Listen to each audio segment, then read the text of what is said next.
último dos reformadores com os quais eu quero trabalhar aqui é João Calvino, não é? Então trabalhamos com Lutero, Zwinglio, Búcero e agora chegamos àquele de onde a nossa tradição presbiteriana descende, que é a figura de João Calvino. Bem, quando Calvino chega em Genebra no ano de 1536, a cidade de Genebra tinha abolido todas as comemorações do calendário litúrgico por iniciativa de Farel e de Viret. Então, Farel e Viret também foram radicais como Búcero e eles entenderam que não deveria comemorar. Calvino chega em 1536 em Genebra. 2 anos depois, em 1538, seguindo uma mudança litúrgica que estava acontecendo na cidade de Berna, que era uma cidade aliada da Reforma em Genebra, Calvino vai introduzir no calendário anual de Genebra 6 celebrações diferentes. São elas: o Natal, a circuncisão, a anunciação, a Páscoa, a ascensão e o Pentecostes. Então, Calvino vai propor 2 anos depois de chegar, seguindo uma mudança que estava acontecendo em outro lugar, a comemoração ou a celebração de 6 datas. Dessas datas, 2 eram bastante pacíficas em Genebra, porque elas eram consideradas bíblicas e elas caíam no domingo, que eram a Páscoa e o Pentecostes. Então, essas eram festas pacíficas para os responsáveis pelas discussões, o conselho da cidade, administrativo da cidade, e os pastores da cidade.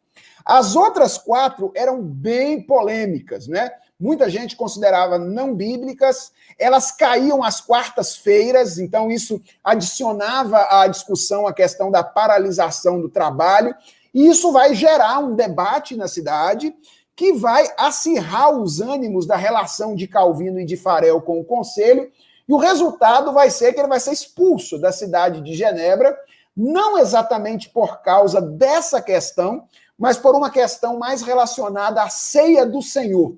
Uma briga que havia na cidade relacionada à ceia do Senhor. Mas estudiosos, alguns historiadores dizem que essa questão da discussão do calendário litúrgico acaba acirrando os ânimos e colocando Calvino numa situação mais delicada naquela que ele já estava contra o conselho da cidade, que era a questão da ceia do Senhor. Então Calvino sai expulso de Genebra e alguns anos depois ele vai retornar à cidade a convite do mesmo conselho que o expulsou. Então eles vão chegar à conclusão de que não deveriam ter feito aquilo, chamam Calvino de volta e dessa vez então ele estabelece como condição que as questões relacionadas à liturgia fossem decididas exclusivamente pelos pastores, sem a interferência do conselho administrativo da cidade.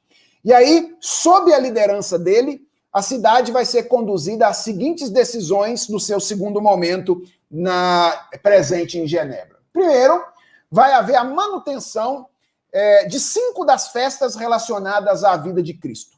Natal, Paixão, né, Páscoa, Paixão, Páscoa, Ascensão e Pentecostes. Então, no segundo momento, essas 5 festas serão celebradas na igreja em Genebra. O Natal, a Paixão, a Ressurreição, a Ascensão e o Pentecostes. Segundo, Calvino vai sugerir a criação de um culto regular às quartas-feiras.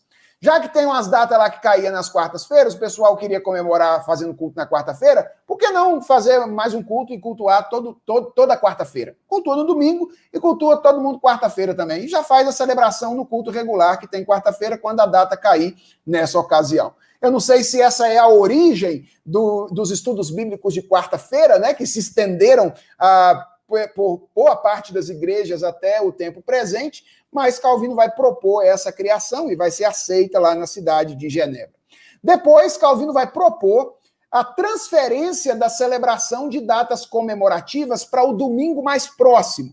Então, esse negócio de ficar parando para comemorar o Natal sexta-feira, se ele cair na sexta, ou na terça-feira, etc., isso está errado, isso não está certo, não. Porque Calvino também tinha em alta conta aquela questão do 4º mandamento como modelo de regulação do nosso tempo semanal. Então, Deus é que disse que você tem que trabalhar 6 para parar 1. Então, você vai ficar parando o tempo inteiro, não está adequado à luz de uma visão de mundo bíblica. E ele, então, diz, olha, quando o Natal cair na quinta-feira, nós vamos comemorar ele no domingo, sem fazer feriado nenhum. quando ele cair na sexta, no sábado, nós vamos comemorar ele no domingo, sem fazer nenhum tipo de feriado. Então, ele vai transferir a celebração dessas datas comemorativas para o domingo mais próximo. E, por último, ele vai propor a revogação de todos os feriados plenos por ocasião dessas celebrações, inclusive no caso de uma data que não tinha como mudar, né?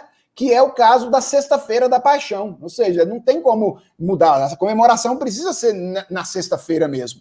Até porque no domingo seguinte a gente tem a comemoração da ressurreição. Então, o que é que Calvino faz? Ele propõe que se celebre, faça uma celebração na sexta-feira, mas que o dia não fosse feriado pleno, ou seja, fosse apenas feriado parcial. As pessoas iam para a igreja de manhã, celebravam a paixão de Jesus Cristo, e depois elas iam abrir o comércio, iam trabalhar naturalmente, como convinha a todas as pessoas que regulavam a sua vida pelo mandamento divino de trabalhar 6 dias e ficar um dia de descanso. Então a gente percebe aqui como Calvino age, né, em relação ao calendário litúrgico. E a título de conclusão, a historiadora Elsie Mackie, que é uma das principais estudiosas do pensamento litúrgico de Calvino, faz essa afirmação muito interessante a respeito do pensamento do reformador de Genebra. Ela diz assim: isso serve para demonstrar que o assunto para Calvino não era se alguém deveria ou não se lembrar dos eventos mais importantes da vida de Cristo no culto público em determinadas estações do ano. Isso era óbvio. Mas que relação essa observância tinha com o ensino bíblico a respeito de descanso e trabalho diário? Ou seja, era indiscutível para Calvino que a igreja deveria se lembrar dos eventos relacionados à vida de Cristo e celebrá-los. O que importava para ele era tentar entender como essa questão se relacionaria com o ensino bíblico a respeito da questão do descanso e do trabalho diário, a respeito da questão do dia do Senhor, do único dia santo determinado pela palavra de Deus.